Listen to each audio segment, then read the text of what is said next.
అమ్మ యూజువల్గా మానిటర్ చేస్తుంటుంది అమ్మ లేకపోయినా కూడా మేకింగ్ షూర్ దట్ ఇంట్లో థింగ్స్ ఫుడ్ ఉంది ఆర్ పనులు ఉన్నారు అవన్నీ చూసుకుంటారు.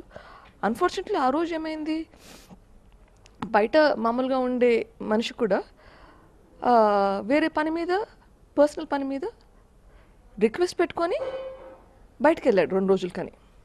సో ఆ మనిషి కూడా లేడు.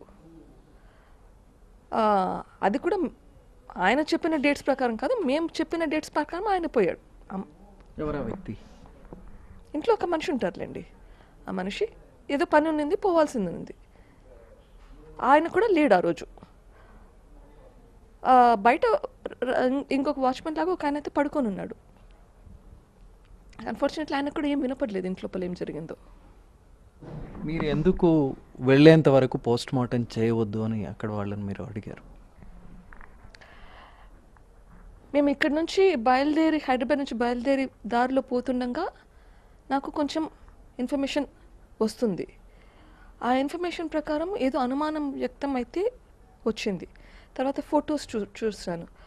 Then once I realized it is not a natural death. ఇది న్యాచురల్ డెత్ కాదు, ఏమో చేశారు అని వచ్చాక అప్పుడు నా యాటిట్యూడ్ మారింది. Because then I need to find out what is happening. And అక్కడ ఏం జరుగుతుందో ఏమో నాకు తెలియదు. కనీసం పోస్ట్ మార్టం చేసే ముందు నేను నాన్నని చూడాలి, 1. 2, పోస్ట్ మార్టంలో మళ్ళీ ఏదైనా ఫౌల్ ప్లే జరుగుతుందా, ఏమన్నా తారుమారు అవుతుందా అన్న భయం వచ్చింది. అంటే మీకు అప్పటి నుంచే అనుమానాలు మొదలయ్యాయా? అంటే ఎవరు చేశారో తెలియదు, ఎందుకు చేశారో తెలియదు, ఏమన్నా కవరప్ చేయడానికి ఏమైనా ట్రై చేస్తారా ఎవరైనా అంటే నాకు అప్పుడు ఎవరి మీద అనుమానం అయితే లేదు. అంటే హత్య అన్న విషయం మీరు ఒక నిర్ధారణకు వచ్చినప్పుడు మీ ఆలోచనలన్నీ పలు విధాలుగా వెళ్ళి ఉంటాయి. ఎక్కువ ఫోకస్ దేని మీద వెళ్ళింది? అరే వీళ్ళు చేసి ఉంటారేమో, ఇందుకు చేసి ఉంటారేమో అనేటువంటి అనుమానం ఏమైనా వెళ్ళింది ఆ టైంలో?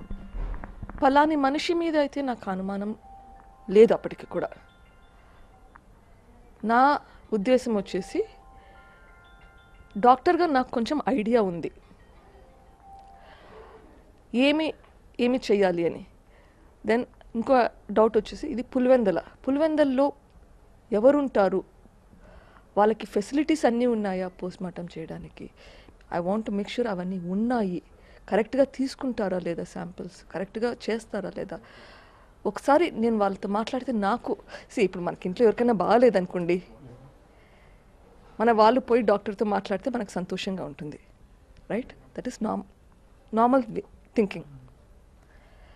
ఇంట్లో ఎవరికైనా బాగాలేనప్పుడే నేను పక్కన తోడిపోతుంటాను. ఇప్పుడు నాన్నకి ఇట్లా అయితే నేను చూడకుండా ఎట్లా అలౌ చేస్తాను ఎవరికైనా? I had to be there, అంతే. I just had to be there.